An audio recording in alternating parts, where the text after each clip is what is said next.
നമസ്കാരം. എല്ലാവർക്കും ഉപകാരപ്പെടുന്ന കുറച്ച് ടിപ്സുകളുമായിട്ടാണ് ഞാൻ ഇന്ന് വന്നിരിക്കുന്നത്. ഇനി നമുക്ക് നേരെ വീഡിയോയിലേക്ക് പോവാം. ഫസ്റ്റ് ട്രിപ്പ്, അവൽ എങ്ങനെ കൂടുതൽ നാൾ കേടുകൂടാതെ സൂക്ഷിക്കാം എന്ന് നോക്കാം. അതിനായി ഒരു പാൻ എടുത്ത് അതിലേക്ക് അവൽ ഇട്ട് കൊടുത്ത് നല്ലവണ്ണം ചൂടാക്കി എടുക്കുക. സ്റ്റൗ സിമ്മിലിട്ട് വേണം ചൂടാക്കാൻ. ഇതിൻ്റെ പാകം അറിയുന്നത് കൈകൊണ്ട് ഇത് ഇങ്ങനെ പിടിക്കുമ്പോൾ പൊടിഞ്ഞു പോകുമ്പോഴാണ്. ഇത് ചൂടാറിയതിന് ശേഷം ഒരു അടപ്പുള്ള പാത്രത്തിൽ ഇട്ട് അടച്ചു വെക്കാം. നെക്സ്റ്റ് ട്രിപ്പ്, പാല് കേടാവാതിരിക്കാൻ വേണ്ടി എന്തു ചെയ്യാം എന്ന് നോക്കാം. രാവിലെ കാച്ചി വെച്ച പാല് വൈകുന്നേരമാകുമ്പോഴേക്കും കേടായിപ്പോകും. ഒരു ടീസ്പൂൺ പഞ്ചസാര ഇട്ട് കൊടുത്താൽ ഇത് കേടാവുകയില്ല.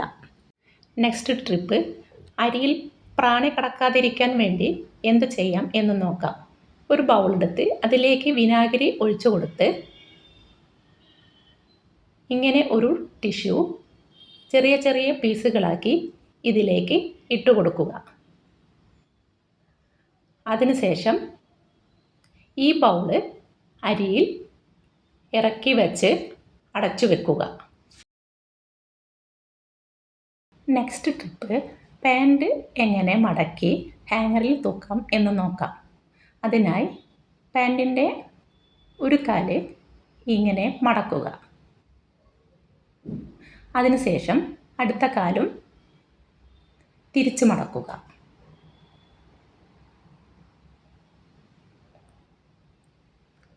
ഇങ്ങനെ മടക്കി വെക്കുകയാണെങ്കിൽ ഹാങ്ങറിൽ നിന്നും വീണു പോവുകയില്ല.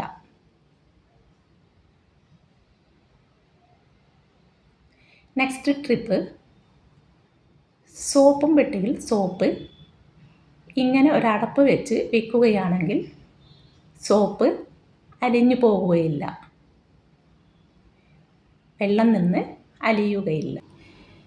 നെക്സ്റ്റ് ട്രിപ്പ്, നമ്മൾ കിച്ചണിൽ ഉപയോഗിക്കുന്ന വെളിച്ചെണ്ണ കുപ്പിക്ക് ഇങ്ങനെ ഒരു സോക്സ് ഇട്ട് കൊടുക്കുകയാണെങ്കിൽ വെളിച്ചെണ്ണ ഒലിച്ച് കുപ്പി ചീത്തയാകുകയുമില്ല, കൂടാതെ നമ്മുടെ കയ്യിൽ ആവുകയുമില്ല.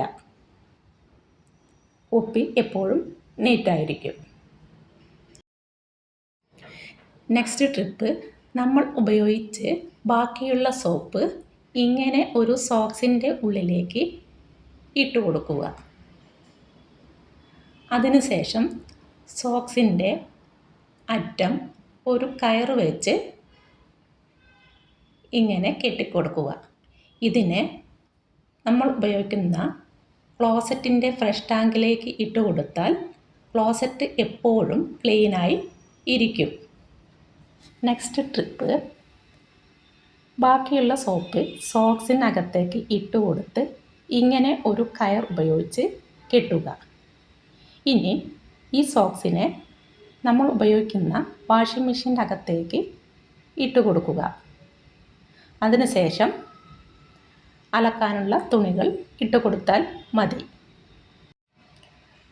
കൂടാതെ ഈ സോക്സ് ഉപയോഗിച്ച് വാഷ് ബേസിൻ കഴുകാം. നെക്സ്റ്റ് ട്രിപ്പ്, പഴത്തിൻ്റെ മേലെ ഈച്ച വരാതിരിക്കാൻ വേണ്ടി സ്വല്പം വിനാഗിരി കയ്യിലെടുത്ത് ഓരോ പഴത്തിൻ്റെ മേലെയും ഇങ്ങനെ പുരട്ടിക്കൊടുക്കുക. അപ്പോൾ പഴം അധികം പഴുക്കുകയുമില്ല. നെക്സ്റ്റ് ട്രിപ്പ്, തക്കാളി എങ്ങനെ ഫ്രിഡ്ജിൽ സൂക്ഷിക്കാതെ പുറത്ത് സൂക്ഷിക്കാം എന്ന് നോക്കാം. അതിനായി ഓരോ തക്കാളിയും ഇങ്ങനെ കമഴ്ത്തി വെക്കുക. ഞെട്ടിൻ്റെ ഭാഗം താഴോട്ടാക്കി കമഴ്ത്തി വെക്കുക. വീഡിയോ ഇഷ്ടപ്പെടുകയാണെങ്കിൽ സബ്സ്ക്രൈബ് ചെയ്യാനും ലൈക്കും കമൻറ്റും ഷെയർ ചെയ്യാനും മറക്കരുത്.